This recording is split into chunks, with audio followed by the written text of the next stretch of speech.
കള്ളക്കരി നിയമം അറബിക്കടലിൽ തള്ളുമെന്ന് പ്രഖ്യാപിച്ച മലപ്പുറം പൊന്നാനിയിൽ ആയിരങ്ങൾ അണിനിരന്ന നൈറ്റ് മാർച്ച് ആവേശം നിറച്ചു. പൗരന്മാരെ മതത്തിന്റെ വേലികെട്ടി തീർത്ത് രണ്ട് തട്ടിലാക്കുന്ന നിയമത്തിനെതിരെയുള്ള പ്രതിഷേധ കടലായി മാർച്ച് മാറി.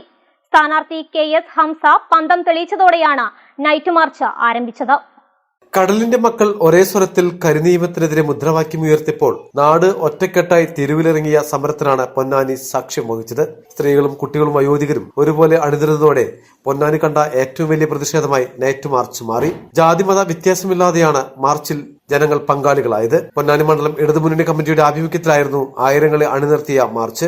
ഇടതുപക്ഷ സ്ഥാനാർത്ഥി KS ഹംസ പന്തം തെളിയിച്ചതോടെ മാർച്ചിന് തുടക്കമായി. മന്ത്രി V Abdurahman, P Nandakumar MLA, Ajith Koladi എന്നിവർ മാർച്ചിന് നേതൃത്വം നൽകി. പൊന്നാനി ബസ് സ്റ്റാൻഡിൽ നിന്നും ആരംഭിച്ച റാലി നിളയോരം റോഡിലൂടെ സഞ്ചരിച്ചാണ് സമാപിച്ചത്. മതേതരത്വം തിളങ്ങി നിൽക്കുന്ന ഭരണഘടനയെ കാത്തു സംരക്ഷിക്കുമെന്നും പൗരത്വം RSSന്റെ ഔദാര്യമല്ലെന്നും മാർച്ച് പ്രഖ്യാപിച്ചു. മലബാർ ടൈംസ്, പൊന്നാനി.